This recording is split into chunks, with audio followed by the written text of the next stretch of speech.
నిన్న గౌరవ ముఖ్యమంత్రి శ్రీ వైఎస్ జగన్మోహన్ రెడ్డి గారు ఒక చారిత్రాత్మకమైన నిర్ణయాన్ని తీసుకుని ఈ రాష్ట్రంలో అమలు చేయడానికి ప్రభుత్వం ఉత్తర్వులు ఇచ్చింది. చాలా కాలం నుంచి ఈడబ్ల్యూఎస్ మీద చర్చ జరుగుతుంది. నిన్న వివిధ వర్గాల నుంచి గత కొద్ది రోజుల నుంచి వస్తున్న విజ్ఞప్తులు, అదేవిధంగా న్యాయపరమైన నిపుణులతో చర్చించిన తర్వాత, పెద్ద ఎత్తున చర్చ జరిగిన తర్వాత ఆర్థికంగా వెనుకబడిన వర్గాలకి ఈ రాష్ట్రంలో 10% రిజర్వేషన్లని ఉద్యోగాల్లో కూడా అమలు చేయాలని చెప్పి గౌరవ ముఖ్యమంత్రి జగన్మోహన్ రెడ్డి గారు నిర్ణయం తీసుకున్నారు. ఆ మేరకు జీవోని విడుదల చేయడం జరిగింది. దీని ఒక చారిత్రాత్మక ఘట్టంగా నేను అభివర్ణిస్తున్నాను. ఎందుకంటే అత్యధిక మందికి మేలు జరిగే విధంగా, ఎక్కడ ఎలాంటి గందరగోళానికి తావు లేకుండా సూటిగా చేయగలిగినంత మేలు చేయడానికి గౌరవ ముఖ్యమంత్రి జగన్మోహన్ రెడ్డి గారు ఎప్పుడూ ప్రయత్నం చేస్తారు. ఇవాళ అదే కోణంలో ఈ ఈడబ్ల్యూఎస్ రిజర్వేషన్ల మీద 10% ఉద్యోగాల్లో కూడా అమలు చేయాలని నిర్ణయం తీసుకోవడం జరిగింది. మీకు తెలుసు, అధికారంలోకి వచ్చిన వెంటనే విద్యాపరమైన సీట్ల కేటాయింపు తదితర అంశాల్లో కూడా 10% రిజర్వేషన్లని ఇవ్వాలని ఆ రోజు జూలై 27వ తేదీ 2019 అంటే అధికారంలోకి వచ్చిన వెంటనే ఆ రోజే నిర్ణయం తీసుకుని జీవోనిచ్చారు. ఇప్పుడు ఇచ్చిన ఈ ఆదేశాల మేరకు అన్రిజర్వ్డ్ కేటగిరీలో ఉన్న అందరూ కూడా వర్తిస్తారు. అన్ని సామాజిక వర్గాల్లో ఉన్న పేదలకి ఇది వర్తిస్తుంది. దీనిలో ఎలాంటి సబ్ కేటగిరైజేషన్ కూడా లేదు. ఈ మొత్తం వ్యవహారం చూసినప్పుడు ఈ అన్రిజర్వ్డ్ కేటగిరీలో ఉన్న అందరికీ వర్తింపు చేయడానికి వార్షిక ఆదాయం 8 లక్షల రూపాయలు మించకుండా ఉండాలనే నిబంధనని ఉంచి, కేంద్ర ప్రభుత్వం గతంలో ఇచ్చిన కొన్ని నిబంధనల్ని రాష్ట్ర ప్రభుత్వ నియామకాలకి తొలగించడం జరిగింది. సో చాలా స్పష్టతతో ఈ జీవోని విడుదల చేశాం. గతంలో ఒక్కసారి ఈడబ్ల్యూఎస్ రిజర్వేషన్లని గత ప్రభుత్వం చంద్రబాబు నాయుడు గారి హయాంలో ఏ విధంగా అమలు చేయాలనుకున్నారనేది చూస్తే, ప్రత్యేకించి ఆయన తీసుకున్న నిర్ణయాల వల్ల ఒక గందరగోళమైన వాస్తవ పరిస్థితి రావడమే కాకుండా, కాపులకి 5% సబ్ కేటగరైజేషన్ చేసి ఈడబ్ల్యూఎస్ నుంచి ఆయన ఇస్తూ జీవో ఇచ్చారు. అది కూడా ఎన్నికల ముందు. ఇలా ఇచ్చినప్పుడు ఇది పెద్ద చర్చనీయాంశమైంది. ఏ విధంగా ఈ కులాల వారీగా ఇచ్చే అవకాశం ఉందా, అసలు ఇవ్వచ్చా అని చర్చనీయాంశం అయినప్పుడు దీనిపైన చాలామంది కోర్టులకు వెళ్ళారు, కేసులు వేశారు, పబ్లిక్ ఇంట్రెస్ట్ లిటిగేషన్స్ వేశారు. అంతగా దాంతో దీనికి ఒక రకమైన ఎక్కడిదక్కడ ఉండిపోయింది వ్యవహారం. అప్పటికే గౌరవ ముఖ్యమంత్రి జగన్మోహన్ రెడ్డి గారు బాధ్యతలు తీసుకోకముందు, చంద్రబాబు నాయుడు గారు ఇంకా అధికారంలో ఉన్నప్పుడే కేంద్రం కూడా ఒక లెటర్ రాసింది. ఆ లెటర్లో ఏమని స్పష్టత ఇచ్చిందని అంటే, ఏమని అడిగిందంటే, మీరు కాపుల్ని ఎఫ్ కేటగిరీ అని ఒకటి క్రియేట్ చేసి జనరల్ రిజర్వేషన్లో వాళ్ళకు కూడా మీరు రిజర్వేషన్లు కల్పించమని కోరుతూ మీరు ఒక తీర్మానం చేసి మాకు పంపించారు. ఆ తర్వాత మళ్ళీ ఇప్పుడు ఈడబ్ల్యూఎస్లో 5% కాపులకి ఇస్తున్నట్టుగా మరొక తీర్మానాన్ని పంపించారు.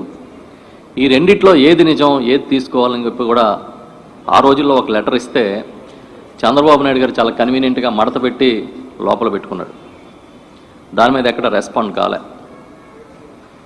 ఆ తర్వాత మన ప్రభుత్వం వచ్చిన తర్వాత, వైఎస్ఆర్ పార్టీ ప్రభుత్వం వచ్చిన తర్వాత ముఖ్యమంత్రిగా గౌరవనీయులు జగన్మోహన్ రెడ్డి గారు అధికారంలో వచ్చిన తర్వాత విద్యార్థులకి సంబంధించి ఈ సీట్లు కేటాయింపు వ్యవహారంలో నష్టం జరగకూడదని ఆ రోజున పరిస్థితిని అధ్యయనం చేసి ఒక ఆదేశాలు ఇవ్వడం జరిగింది. దాని మీద కొంతమంది కోర్టుకు వెళ్ళినప్పటికీ కూడా ఆదేశాలు స్టాండ్ అయ్యాయి. ఆ ఈడబ్ల్యూఎస్ కింద ఆ విద్యా సంస్థలో కేటాయింపులు జరుగుతూ ఉన్నాయి. ఈ క్రమంలో ఉద్యోగ కల్పనలో కూడా ఉద్యోగాల్లో కూడా ఏ విధంగా వీళ్ళకి ఈడబ్ల్యూఎస్ వర్గాలకి మేలు చేయాలనే దాని మీద పెద్ద ఎత్తున డిస్కషన్ జరిగింది. ఇప్పటికీ సుప్రీంకోర్టులో హైకోర్టులో పలు కేసులు ఉన్నాయి. ప్రధానంగా ఈ సబ్ కేటగిరైజేషన్ మీదనే ఆ కేసులన్నీ పడ్డాయి.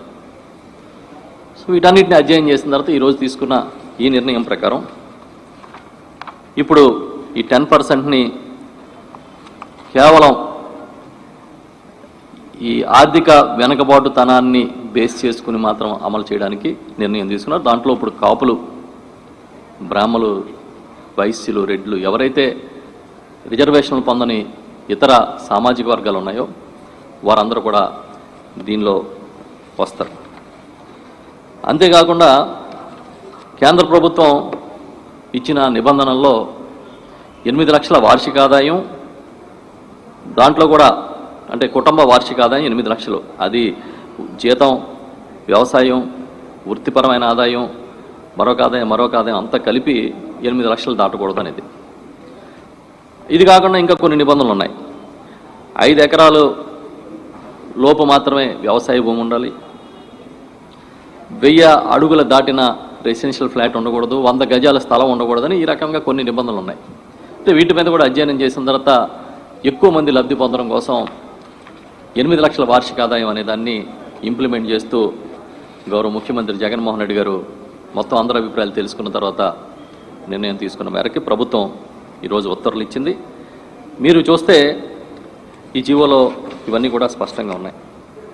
ఇప్పుడు గతంలో మాదిరి కాబట్టి 8 లక్షల వార్షిక ఆదాయ సర్టిఫికెట్ కూడా ఎంఆర్ఓ ఇచ్చే విధంగా, అంటే తహసీల్దార్ ఇచ్చే విధంగా ఆదేశాలు ఇవ్వడం జరిగింది. అంటే ఒక్కసారి చంద్రబాబు నాయుడు గారు ఏ విధంగా దొరికిన వర్గాన్ని దొరికినట్టుగా మోసం చేశాడని చెప్పడానికి ఈడబ్ల్యూఎస్ రిజర్వేషన్ వ్యవహారం అనేది ఒక పెద్ద ఉదాహరణ.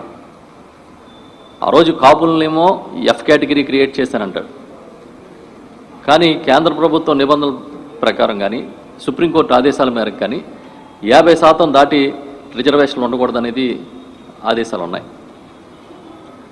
అయినా సరే తీర్మానం చేసి పంపించారు. అది అక్కడే మూలనబడి ఉంది. ఇంతలో మళ్ళీ తిరిగి ఈడబ్ల్యూఎస్లో 5% కేటాయించారు. అంటే ఇప్పుడు మాకు ఒక పెద్ద డౌట్ ఏంటంటే అందరికీ, అసలు చంద్రబాబు నాయుడు గారి దృష్టిలో కాపు సామాజిక వర్గ ప్రజలు బీసీలా, ఓసీలా, అగ్రవర్ణాలా? నువ్వేమో బీసీ అని ఎఫ్ కేటగిరీ క్రియేట్ చేసి పంపించినప్పుడు వెంటనే మళ్ళీ ఇచ్చి ఇంకొక జీవో ఇచ్చి మళ్ళీ ఈడబ్ల్యూఎస్ అవకాశంలో దాంట్లో 5% చూపించి నీ ఓటు బ్యాంక్ రాజకీయాలు చేయడం వల్ల వాళ్ళ అగ్రవర్ణాలని నువ్వు నిర్ణయం తీసుకున్నావా, బీసీలను నిర్ణయం తీసుకున్నావా అని మేము అడుగుతున్నాం. ఇవాళ నుంచి కాదు, ఈ ప్రశ్న చాలామంది చాలా రోజుల నుంచి అడుగుతున్నారు. అంటే ఏదో రకంగా మోసం చేసి ఓట్లు వేయించుకోవాలనే ఓటు బ్యాంక్ రాజకీయాలు తప్ప ఏనాడైనా ఏ వర్గం పట్లైనా చిత్తశుద్ధి చూపించాడైనా? మీరు ఇంకొంచెం ముందుకెళ్తే 2014 ఎన్నికల ముందైతే కొన్ని వర్గాల్ని ఎస్టీలో చేర్పిస్తామని, కొన్ని వర్గాల్ని ఎస్సీలో చేర్పిస్తారని హామీలు ఇచ్చాడు. మీరు వెళ్ళండి ఒకసారి వెనక్కి వెళ్ళి హిస్టరీ తీయండి. అంటే పచ్చి అబద్ధాల పుట్టలాగా తెలుగుదేశం పార్టీ కానీ వారు నడిపిన ప్రభుత్వం కానీ కనిపిస్తుంది. సిగ్గు శరం లేకుండా ఏదైనా సరే హామీ ఇచ్చి ఏ వర్గాన్నైనా సరే అతలాకుతలం చేసి వేరు వేరు వర్గాల మధ్య వైషమ్యాలు క్రియేట్ చేసే విధంగా ఈయన పరిపాలన సాగుతుందనడానికి ఆ రోజు ఆయన తీసుకున్న చాలా నిర్ణయాలు మనకు కనిపిస్తాయి. ఇప్పుడు చాలా స్పష్టంగా జీవో ఇచ్చాం. ఏదైతే కోర్టుల్లో ఎన్ని పిల్స్ కానీ లేదంటే వేరు వేరు కేసులు కానీ పెండింగ్ ఉన్నాయో వాటన్నిటిని కూడా దృష్టిలో పెట్టుకుని ఇంకా ఆలస్యం అయితే ఈడబ్ల్యూఎస్ కేటగిరీ కింద లబ్ధి పొందాల్సిన వాళ్ళందరూ కూడా నష్టపోతారనే ఉద్దేశంతోనే ఈ నిర్ణయం తీసుకున్నాం. ఇది మళ్ళీ చెప్తున్నాను, ఈ రాష్ట్ర ప్రభుత్వం తీసుకున్న నిర్ణయాల్లో ఒక చారిత్రాత్మక ఘట్టం. గౌరవ ముఖ్యమంత్రి జగన్మోహన్ రెడ్డి గారు తీసుకున్న నిర్ణయాల్లో ఒక చారిత్రాత్మక నిర్ణయం. అన్ని వర్గాల్ని ఆదుకోవాలనే ఒక గొప్ప సంకల్పం దీనిలో కనిపిస్తుందనే విషయాన్ని మీకు స్పష్టం చేస్తూ ఉన్నా. అయితే దురదృష్టం ఏంటంటే ఈరోజు కొన్ని పత్రికల్లో వేరువేరుగా వెర్షన్స్ వచ్చాయి. చాలా స్పష్టమైన క్లారిటీతో నేను ఇప్పటివరకు చెప్పానని మీకు అనుకుంటా ఉన్నా. ఎవరన్నా అడుగుతారు, నేను మాట్లాడుతూ చెప్పండి.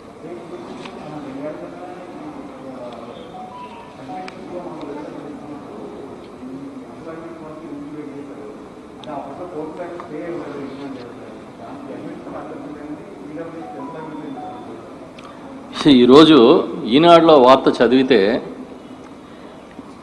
మీరన్నా సిగ్గుపడాలి, చదువుకున్న వాళ్ళన్నా సిగ్గుపడాలి. మీకు ఇంగ్లీష్ అయినా రాదనుకోవాలి, లేకపోతే అవగాహన అయినా లేదనుకోవాలి. ఈనాడులో వార్త, అందుకే గౌరవ ముఖ్యమంత్రి జగన్మోహన్ రెడ్డి ఎప్పుడు చెప్తారు ఇంగ్లీష్ మీడియం పెట్టాల్సిన అవసరం ఉందని చెప్పడం దీనికోసమే.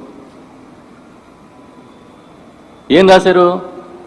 ఈ పరిమితులన్నీ తీసేసి 8 lakhs వార్షిక ఆదాయం కుటుంబానికి ఉన్నది మాత్రమే ఉంచి మిగతాన్ని తీసేస్తే, అంటే ఏదో ఒక ప్రజల్లో గందరగోళం క్రియేట్ చేయాలనే ఆలోచన. ఎప్పుడు ఏదో ఒకటి దాంట్లో వెతికి చంద్రబాబు నాయుడు గారికి ఏ విధంగా అనుకూలంగా మనం ప్రవర్తించాలనే ఆలోచన తప్ప ప్రజలకి గందరగోళపరిచే సమాచారం ఇస్తున్నామని ఎందుకు అనుకోవట్లేదు? చాలా స్పష్టంగా పొద్దున మేము చూసి ఆశ్చర్యపోయాను. ఎందుకంటే దీంట్లో నేను స్టడీ చేసి ఉన్నా. దీంట్లో చాలా స్పష్టంగా ఉంది, ఇగో ఈ నిబంధనల్ని మాత్రమే 8 లక్షలది మాత్రమే పెట్టాము, మిగతా ఆపరేషనల్ గైడెన్స్ చూస్తే కనిపిస్తుంది దాంట్లో ఇవన్నీ లేవనేది. మీరు చూడండి, ఈ జీవో చూస్తే జీవో నెంబర్ 66 దీంట్లో చాలా క్లియర్గా ఏమనుంది?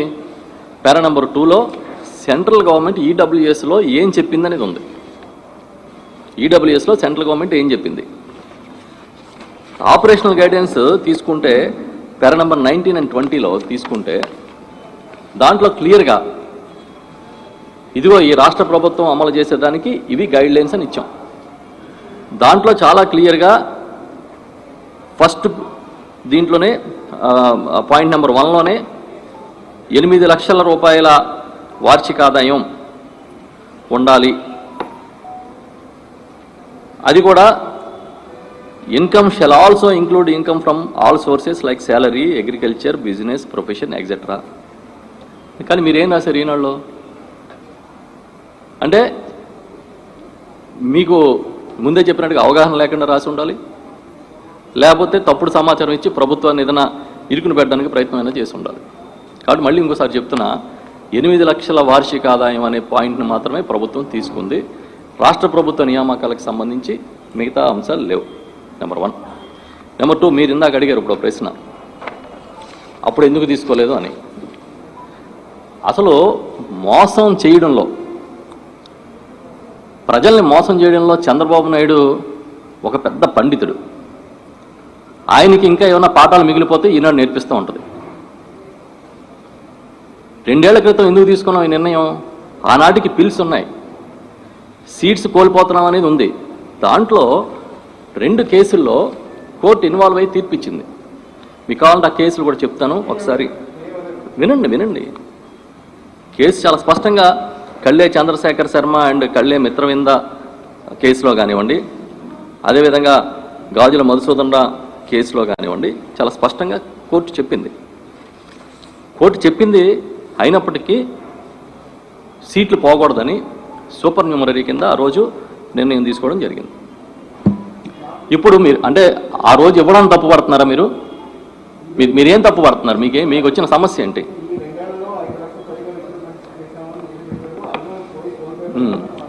థ్యాంక్స్ టు ఈనాడు 2 ఏళ్లలో 5 లక్షల ఉద్యోగాలు నియామకాలు చేశామని మీరు ఒప్పుకున్నందుకు, ఫస్ట్ మీరు ఒప్పుకున్నందుకు. ఎందుకంటే మేము ఇచ్చినవి వినండి ఒకసారి, మేము ఇచ్చినవి ఆయన అడుగుతున్నాడు కూడా చెప్తున్నా, మేము ఇచ్చినవి ఉద్యోగాలు కాదని మీరే అంటారు. ఇప్పుడేమో ఈడబ్ల్యూఎస్ అమలు చేయకపోవడం వల్ల 5 లక్షల ఉద్యోగాల్లో వాళ్ళకి రావాల్సిన వాటా రాలేదని మళ్ళీ మీరే అంటారు. అంటే ఇప్పుడు ఇవ్వడం కూడా మేము ఈ జీవో మీకు ఇష్టం లేదని అర్థం. చంద్రబాబు నాయుడు గారు అండ్ కోకి ఇప్పుడు మేము ఇచ్చిన జీవో కూడా ఇష్టం లేదని అర్థం. ఈడబ్ల్యూఎస్కి న్యాయం చేయడం అనేది ఒక బాధ్యతగా ఈ ప్రభుత్వం తీసుకుంది. ఇప్పటికీ కోర్టులో కేసులు తేలే అలాగే ఉన్నాయి. అయినప్పటికీ న్యాయ నిపుణులతో చర్చించి ముందే చెప్పాను నేను, వివిధ వర్గాల నుంచి వచ్చే విజ్ఞప్తులను తీసుకుని న్యాయ నిపుణులతో చర్చించి ఎక్కడ ఎలాంటి సందిగ్ధత లేని ఒక బ్రహ్మాండమైన ఆదేశాలని ఈరోజు ఇవ్వడం జరిగింది. దీన్ని అమలు చేస్తాం. ఈడబ్ల్యూఎస్ని రేపు రాబోయే నియామకాలన్నింటిలో కూడా అమలు చేస్తాం. ఏదో కావాలని దీంట్లో ప్రజలను పక్కదారి పట్టించే కార్యక్రమాలు చేయొద్దని చెప్పి నేను సోదరులను విజ్ఞప్తి చేస్తున్నాను. ఒక నిమిషం ఆయన అడుగుతున్నారు కదా, ఆయన అడుగుతారు మీరు.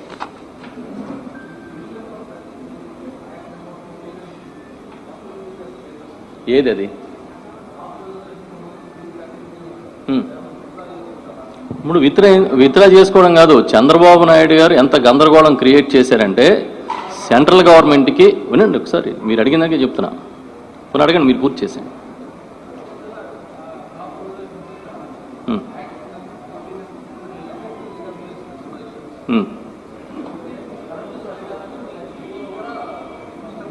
అవును,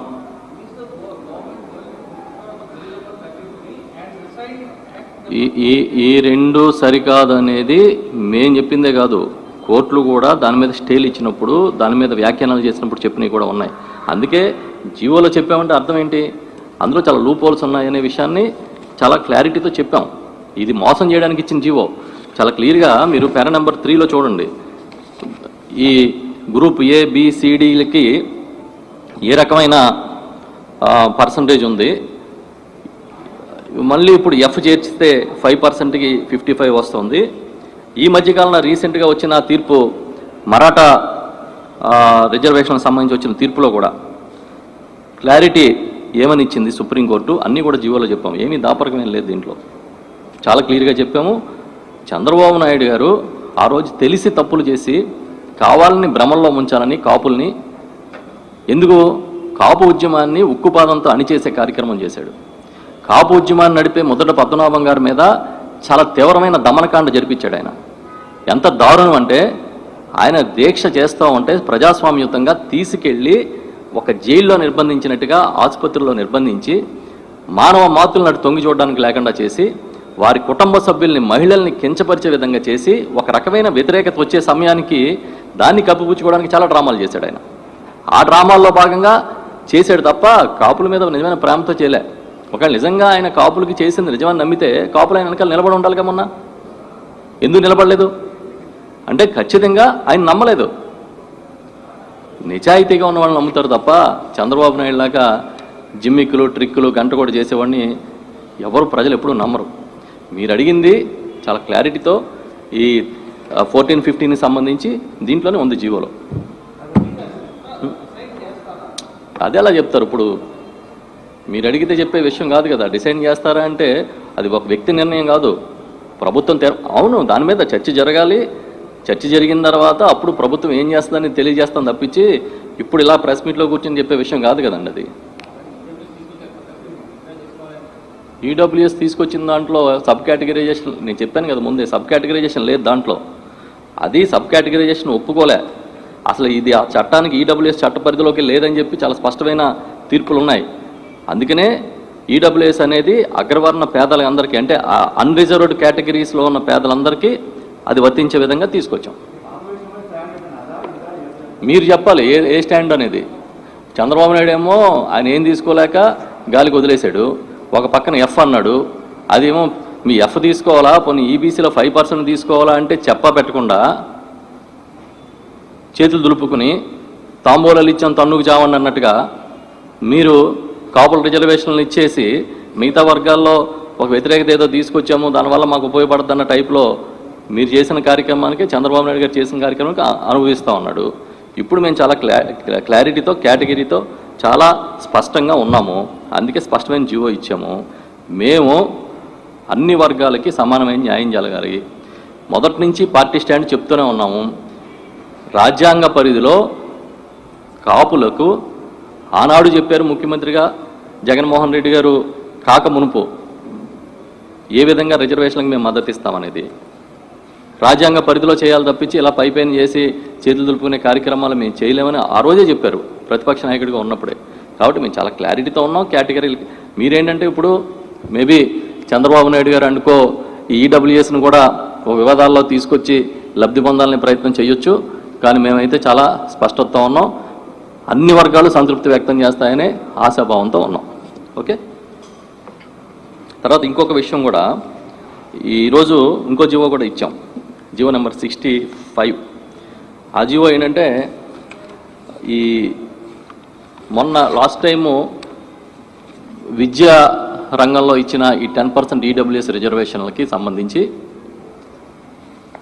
ఇంతకుముందు నేను చెప్పిన central government of India 8 lakhs కాకుండా పెట్టిన ఏవైతే నిబంధనలు ఉన్నాయో వాటిని తొలగించాం.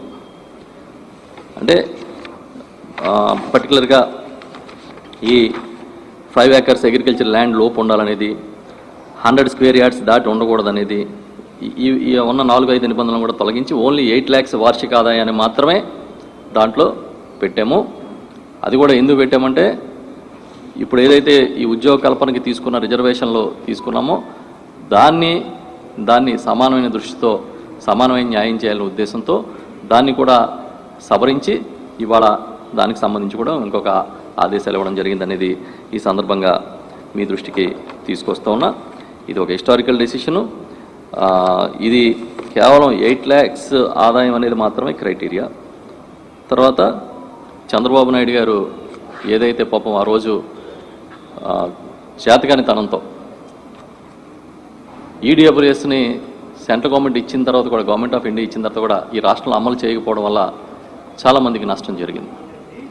దాన్ని సవరించడం కూడా ఒక ప్రధానమైన ఉద్దేశం. Okay, thank you.